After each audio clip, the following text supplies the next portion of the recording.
The joke isn't funny anymore. My name is Wade Wilson. Yeah, I know. You were expecting something else. Something with a mask and a little more flair.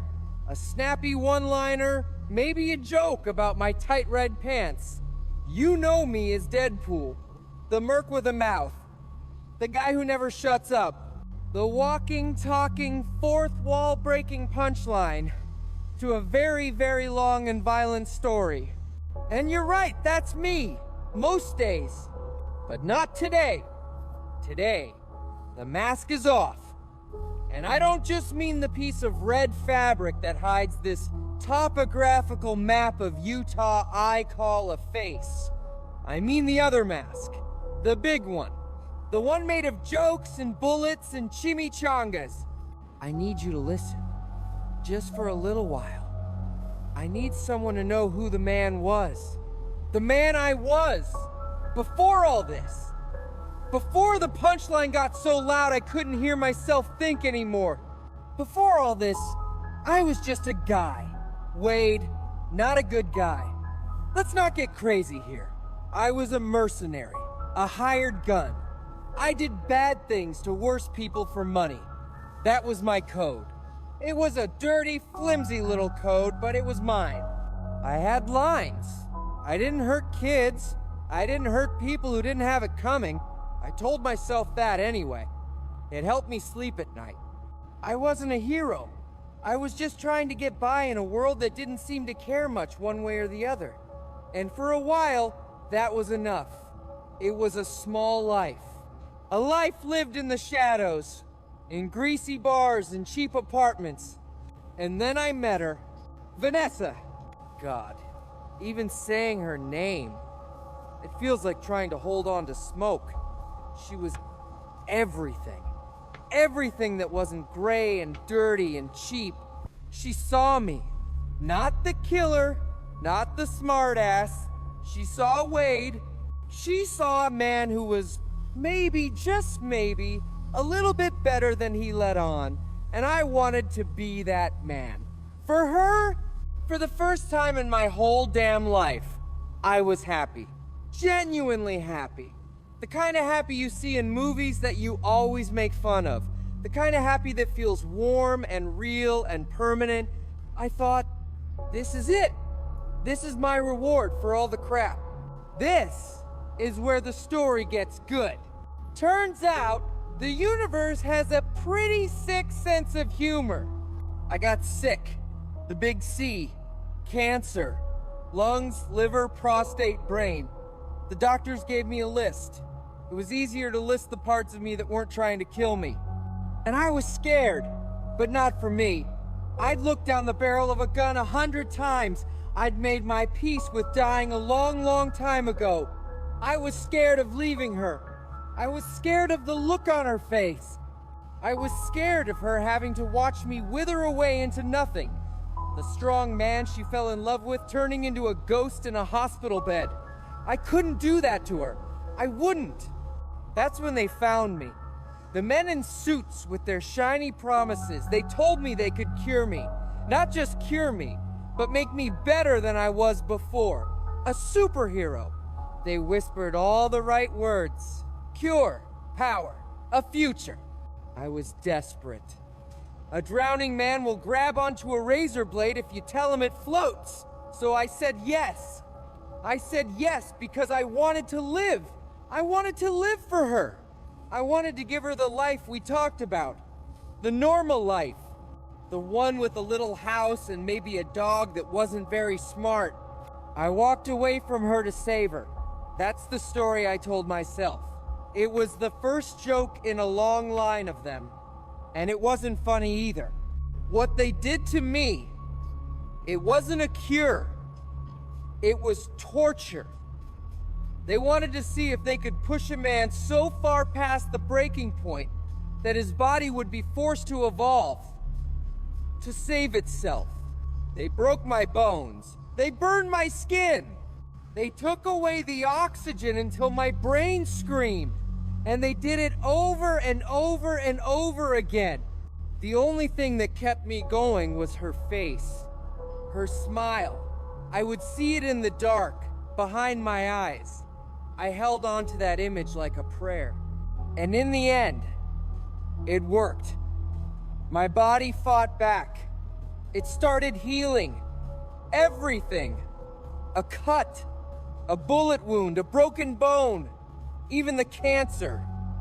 It all just grew back. But there was a catch. Of course there was a catch. The healing factor they gave me, it's not smart. It sees the cancer as a part of me, so it heals that too. And it sees the cure as a part of me, so it keeps that going. They are in a constant, never-ending war inside every single cell of my body. A war that I can feel every second of every day. It's a fire, a low, constant burn. It's a scream that you can't hear. It's an itch under your skin that you can never ever scratch. And it scrambled my brain. It cracked it like an egg. All the pieces are still there, but they don't fit together right anymore. That's where the jokes come from. You see? It's a defense mechanism. It's the only way I found to handle the pain. The constant, unending noise in my head. If I can make a joke, if I can make you laugh, then for just a second, the screaming stops. The fire doesn't feel so hot. It's a shield. A loud, obnoxious, annoying shield. But it's the only one I have. And my face, well, the healing factor saved me, but it didn't put me back together pretty. I looked like a monster. And I knew right then I could never go back. How could I? How could I walk back into her life? This thing, this scarred, broken, crazy thing. She fell in love with Wade Wilson, and Wade Wilson died in that lab. He was burned away piece by piece until only this was left. I told myself I was protecting her, that my world was too dangerous now, that the people who did this to me would come for her. And all of that was true, but it was also an excuse. The real reason, I was ashamed. I was terrified of what she would see. Not the scars on my face, the scars on my soul. I was afraid she would look in my eyes and see that the man she loved was gone, and that would have killed me in a way no bullet ever could. So I built a new me, a better me. No, not better, louder. I put on the red suit. Red, so you can't see me bleed. A smart choice, right? And I took a new name, Deadpool, from the list the other lab rats and I had. A bet on who would die next. I was the only one who won, or lost, depending on how you look at it. And I started my new life, a life of revenge. I hunted down every single person responsible for what they did to me, and I made them pay. It felt good, for a while. It felt like justice. But after the last one was gone, the quiet came back. The pain came back. The emptiness was still there. Revenge didn't fix me. It just left me with bloody hands in an empty room. So I kept going. I became this caricature. The Merc with a mouth. The guy who breaks the fourth wall. I talk to you, you know, right now. I know you're there. You're my only real friend, in a way. You're the only one who sees the whole show. You're my silent confessor. People think I do what I do because it's fun, because I'm crazy, and maybe I am crazy, but it's not about fun. I look at the world and you know what I see? I see a joke. A big, cosmic, sick joke. You have heroes in shiny costumes who talk about truth and justice, but they won't cross the line. They'll punch a guy, throw him in a jail with a revolving door, and he'll be out next week to hurt more people. They have rules. Rules made by people who have never had to look a real monster in the eye. Their rules don't work down here, in the mud, where the real monsters live.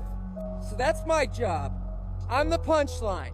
I'm the guy who crosses the line because I know there's nothing good on the other side of it anyway. I'm already there. I live there. I'll kill the bad guy. I'll make the hard choice. I'll do the thing that the heroes in their capes can't bring themselves to do. Am I a hero? No. God, no. I'm not a hero. I'm a janitor. I clean up the messes that are too ugly for anyone else to look at. I'm the monster that other monsters are afraid of.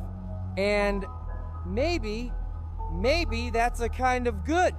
A broken, twisted, bloody kind of good. But it's so lonely. Do you have any idea what it's like? To be immortal, but to feel like you're dying every single day? To be able to heal from any wound, except the one that really matters, the one in your heart. I miss her. I miss her so much it feels like a physical ache. I miss the smell of her hair. I miss the sound of her laugh. I miss the way she would look at me like I was worth something.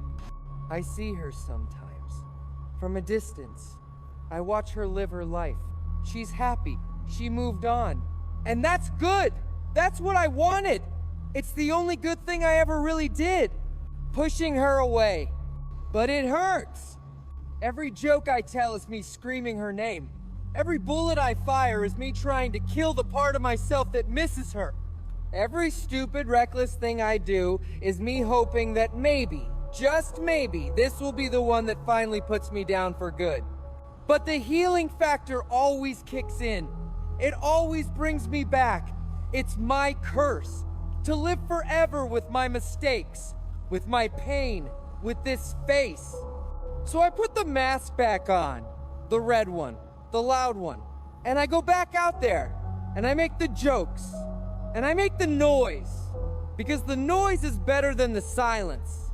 The silence is where the truth lives.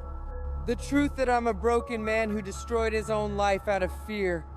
The truth that I'm alone, and I will always be alone. That's the secret, the one I never tell. The reason for the red suit. The joke isn't funny. It never was. It's just long, and I'm the one who has to keep telling it. Because what else is there?